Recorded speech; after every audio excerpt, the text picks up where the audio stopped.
This is about as close to religion as I want to get. Uh, in point of fact, I really don't um, care much for any organized religion. Um, Organized religion essentially is a method of control. Um, about 20, 30, 40 years ago, there was a movement called Wwjd. And they'd have those initials on bracelets and other kinds of jewelry. But what those initials stood for was, what would Jesus do? And it really got down to the basics of what Christianity should be, which is basically do unto others as you'd have them do unto you. So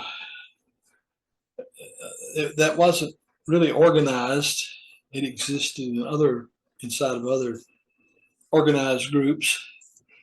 At that particular time, there was another thing going on called Church in the Home, from a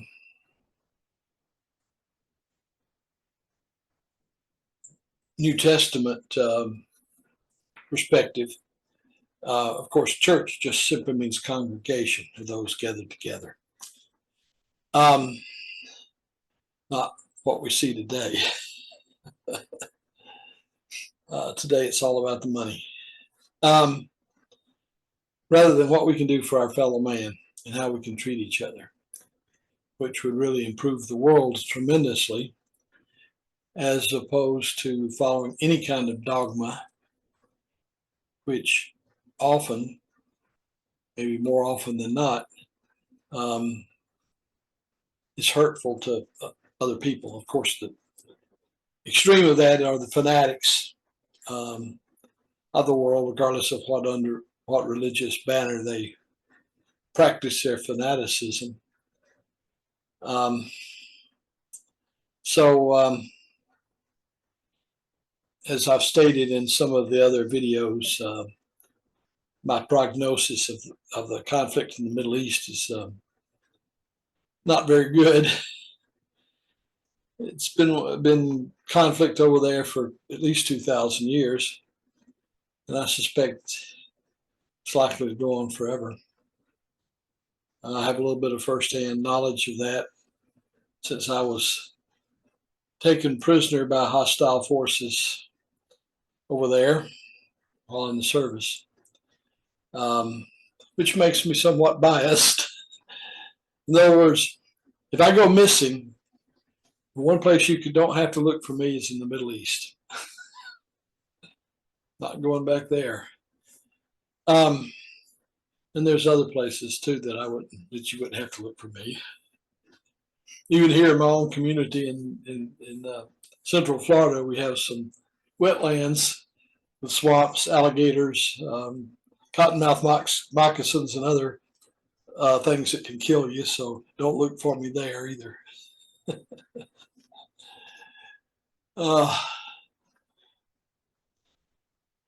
But I would like to see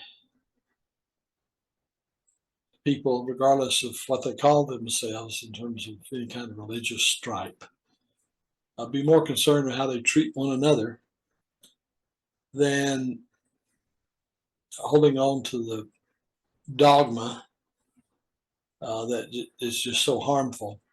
And that goes for politics as well. I've never seen politics as hateful as it is now. While I was raised in the 1950s, when I was young, of course, back then they had the McCarthy hearings, which were pretty brutal, but I wasn't old enough to be cognizant of that. But this is at least that corrosive. Until now, the war in Vietnam was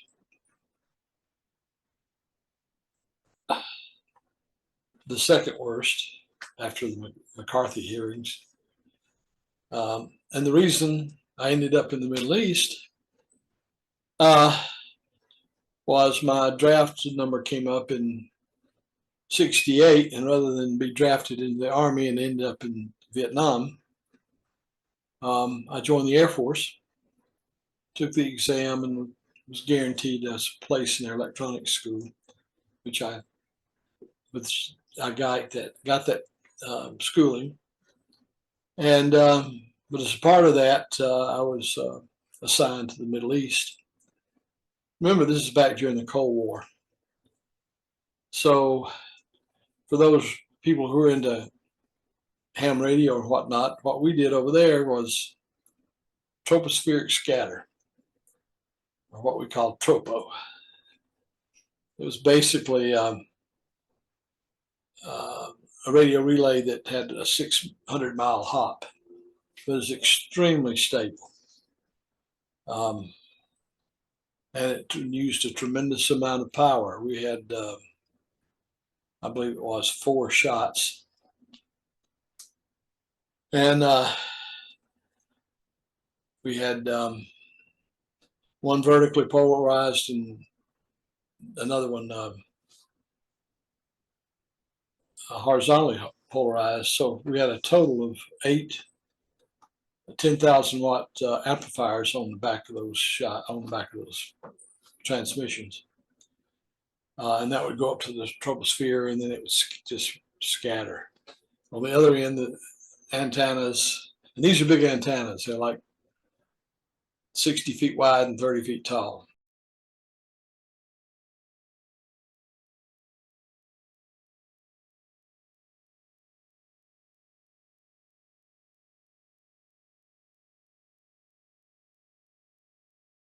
You know,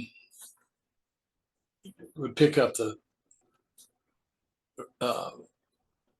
signal radiating down from the troposphere, but it's very, very reliable. I don't ever recall having to log an outage due to a Tropo problem.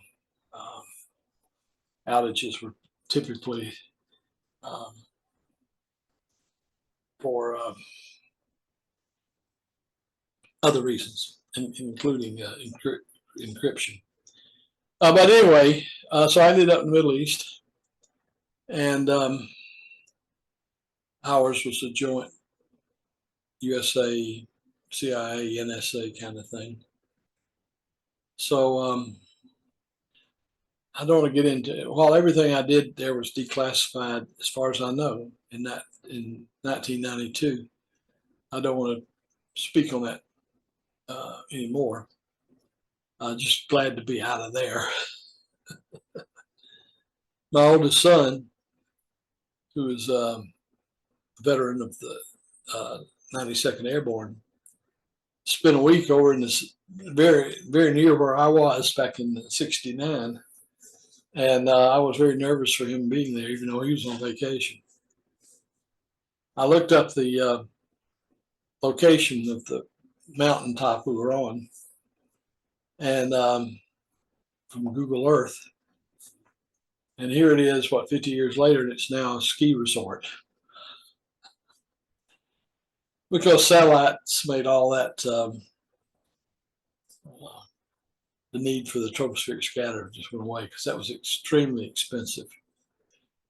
I have no idea what the government spent for that mountaintop installation, but it was in the millions and millions and millions, and that's back when it was real money.